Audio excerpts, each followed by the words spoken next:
हमारे साथ एक और पूज्य स्वामी जी हैं जो पिछले 9 दिनों से भोजन त्यागे हुए हैं, सिर्फ जल से ही जल का ही सेवन कर रहे हैं। पूज्य स्वामी जी, सबसे पहले रिवॉल्यूशन इंडिया चैनल पर हार्दिक स्वागत, अभिनंदन। जय गो माता, जय गो माता। स्वामी जी, क्या स्वामी जी, क्या ऐसा दृढ़ निश्चय आपने लिया कड़ाके ठंड में, आप गौ माता की रक्षा के लिए अपने शरीर को तपा रहे हैं, तपस्या कर रहे हैं? जी स्वामी जी। ये तो हमारा गौ माता के प्रति प्रेम है और पिछले 20 साल से हम कुरुक्षेत्र में रह के माधव आश्रम जी महाराज जी के सानिध्य में, उनके मार्गदर्शन में गौ रक्षा का कार्य किया। लेकिन ये तो जो दर्द महाराज जी ने बताया है, आपने उस समाधान की बात करी है ना, इतने लाखों एकड़ ज़मीन है तो उसका जो ठेका आता है उसका सदुपयोग नहीं है जी। और दूसरी बात ये कि हम कहते हैं आत्मनिर्भर गांव, आत्मनिर्भर जींद, हरियाणा, भारत, अमृत महोत्सव, गाय के बिना ये सब धोखा है जी। जी, गौ जो गाय नहीं है तो ये सारे प्रोग्राम फेल हैं जी। हमने जो क्यों चेकअप नहीं करवाते हम उनसे कि ये जो मेडिकल साइंस है, मेरे श्री अरविंद जी कहते हैं एक अभिशाप है जी। ये आयुर्वेद के जो बड़े बड़े अपने डिस्ट्रिक्ट आयुर्वेद ऑफिसर हैं, ये उनका भी अपमान है। उनको ये भी नहीं पता है कि जो गौ माता के लिए बैठे हैं तो आप हमसे कुछ सीखिए, हमको उनका भी तो सम्मान चाहिए जी। ये मेडिकल साइंस तो एक राजीव दीक्षित ही नहीं, उससे पहले भी ऋषि मुनि कहते हैं कि ये अभिशाप है। जितने देखिए रोग भी बढ़ते हैं, दवा भी बढ़ती है, अस्पताल भी बढ़ते हैं, रोगी भी बढ़ते हैं, तो मूल कारण क्या है? एक मूल कारण मैं बता देता हूँ आपको जी। कि देखो चीनी, जिस गांव में जिस किसान को अपने गन्ने का सदुपयोग नहीं आता, उसका जीवन कैसे बचेगा? क्या बात है। वो क्यों चीनी खाते खिलाते हैं? आप किसी भी डॉक्टर से पूछिए, केवल गुड़ से कितने रोग ठीक होते हैं जी। अच्छा, अगर गांव में ही कोल्लू होंगे, ये शुगर मिले तो एक बहुत बड़ा अभिशाप है, एक बहुत बड़ा हथकंडा है। ये एक सेटिंग गैंग है जी। ये हर दिन इनका मेरे तो कई मित्र प्यारे हैं जो गन्ना देने के बाद उनको पैसा कई साल तक नहीं मिलता है जी। अरे वो गन्ना भी गया, उनकी चीनी भी बन गई, उनकी शराब भी गई। आपने क्या वैध और अवैध, अब बताइए। जो कहते हैं वैध और अवैध, आपने कहीं जो शराब की बात कही थी, शराब गौ माता, अरे गौ माता अवैध बुचड़ खाने की, हाँ नहीं, मैं वैध और अवैध शराब की भी बात करूँगा। जो पार्टी, जो नेता, जो सरकार शराब पे कंट्रोल नहीं कर सकती, केवल 10-20 दिन के लिए नहीं, चुनाव आयोग संहिता से पहले से 2-2 साल तक लोग ये घर शराब पी के लोगों अपने चरित्र, अपनी संस्कृति का सत्यानाश हो चुका है। लेकिन स्वामी जी, शराब तो सरकार के लिए सबसे बड़ा आर्थिक पूंजी का एक आय का साधन है जिसके सारे सरकार चलते हैं। स्वामी जी, आप उस विषय पे सरकार को करेंगे शराब बंदी हो? शराब, मैं कहता हूँ इससे कितना अपनी संस्कृति का धरातल में चली गई। वो कौन सी सरकार है जो शराब पिला के किसी का भला कर लेगी? शराब पीने से किस परिवार का, किस व्यक्ति का, किस समाज का, किस देश का क्या होगा?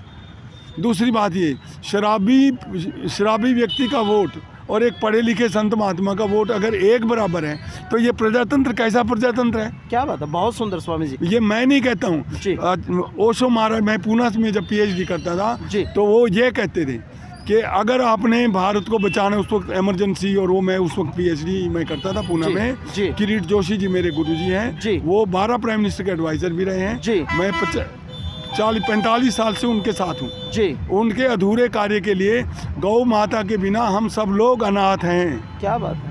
गौ माता के बिना हमारा किसी भी समस्या का कोई समाधान नहीं है जी। कोई भी समस्या A to Z मैं आपको बता रहा हूँ जी। अब ये देखो, उन्होंने 5 प्रतिज्ञाएं ली हैं। मैं राजनीति छोड़ दूंगा जी।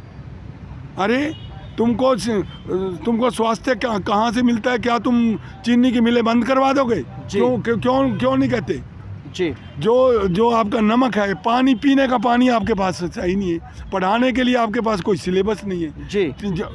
कुछ लोग जो सर्वश्रेष्ठ हैं उनको आप शिक्षा की तो इतनी दुर्गति की हुई है कि मैं कहता हूँ कि जैसे द्रौपदी का चीरण होता था, ऐसे माँ सरस्वती का बच्चों की या बच्चियों की आत्मा का स्कूल, कॉलेज, यूनिवर्सिटी में अपमान होता है। स्वामी जी, जैसे आप, बच्चियाँ यूनिवर्सिटी में भी सेफ नहीं है जी।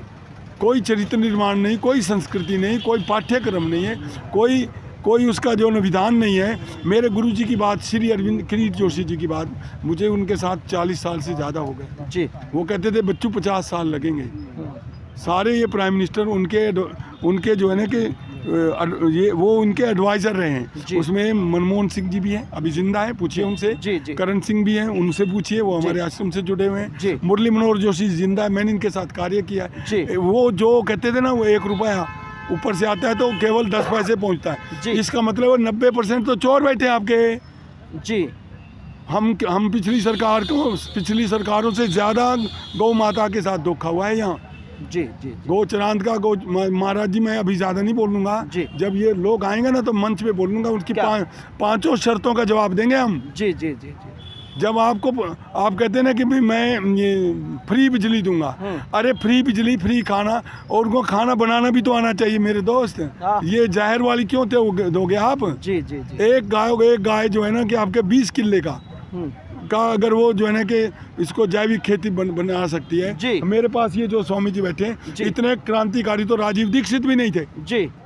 आप उनकी बातें कल सुनना, आप आना जी। और ये जो है ये जितने भी उन्होंने कहा, आत्मनिर्भर गोधाम, आत्मनिर्भर गांव, आत्मनिर्भर जींद, आत्मनिर्भर हरियाणा, आत्मनिर्भर भारतवर्ष, आत्मनिर्भर महोत्सव, अमृत महोत्सव, तो उसके आगे गौ नहीं है तो ये 0 है जी। सर्वे अमृतस्य पुत्र है, तो ये अमृत तो माँ के पास है, इसके दर्शन में भी अमृत है।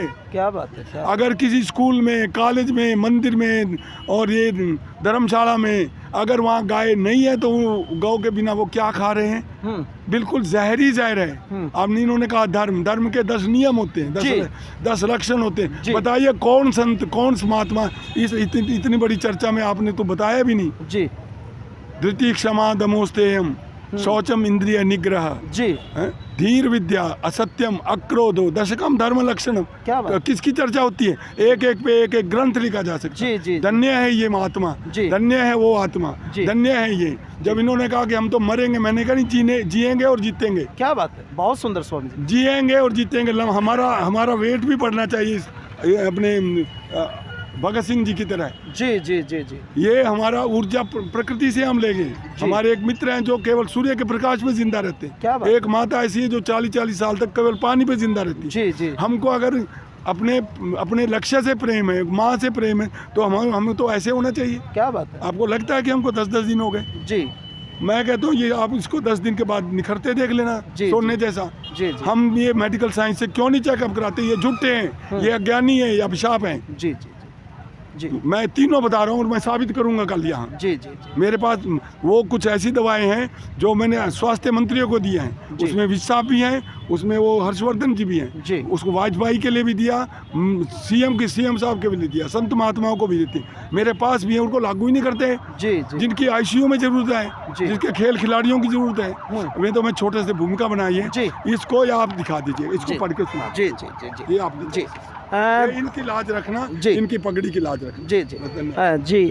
देखिए, जिस साधारण सा व्यक्तित्व, साधारण सा जो एक चेहरा, जो देखने मात्र से एक सामान्य सा बुद्धिमत्ता का खजाना है, अनमोल धरोहर है हमारी, लेकिन वो गौ माता का दीवाना है, गौ माता के लिए पागल है, अपनी माता की रक्षा के लिए निरंतर अपने जीवन को समर्पित, और ऐसे ज्ञानी व्यक्ति जिनका विषय PhD सामान्य सी बात नहीं, मतलब जिन्होंने लगभग 30-40 वर्ष पहले PhD कर ली होगी, तो कितना बड़ा एक ज्ञान का खजाना हमारे साथ है। और ऐसे जब ज्ञान के खजाने जब धरना प्रदर्शनों पर बैठेंगे तो समाज का भला संभव नहीं है।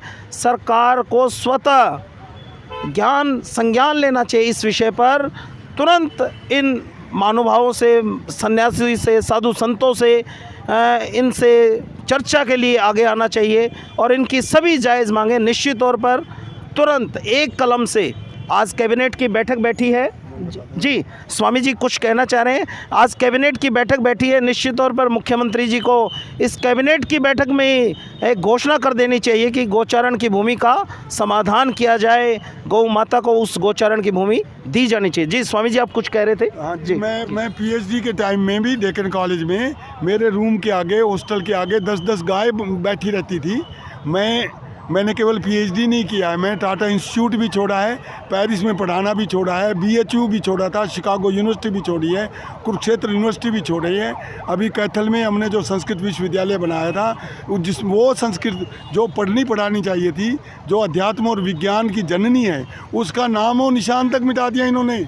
ये गो अपराधी नहीं, ये माँ सरस्वती का भी अपराध है। और इसके निदान कहाँ है? गौ माता के में।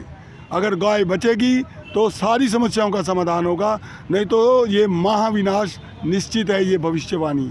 जी सरकार को ऐसे ज्ञानी सन्यासी जिन्होंने शिकागो और विदेशों की पढ़ाई, जहां नौकरी करके पेरिस पढ़ाने के लिए जो पेरिस तक जा सकते थे, वहां अनेकों इनके पास अवसर थे, लेकिन उन्होंने उन सब अवसरों को छोड़कर भारत में रहते हुए भारत की संस्कृति की रक्षा और उसका प्रचार प्रसार करने का पढ़ाया भी है पेरिस में, और उसका प्रचार प्रसार इन्होंने किया है। सरकार को तुरंत, सभी प्रशासनिक अधिकारियों को तुरंत इनसे चर्चा करके इस समस्या का स्थायी समाधान किया जाना अति आवश्यक है, जो देश हित में, गौ माता के हित में अति आवश्यक है। देखते रहिए रिवॉल्यूशन इंडिया। फिर किसी अन्य दिन किसी खास शख्स से मुलाकात कराएंगे। जय हिंद, जय भारत, वंदे मातरम।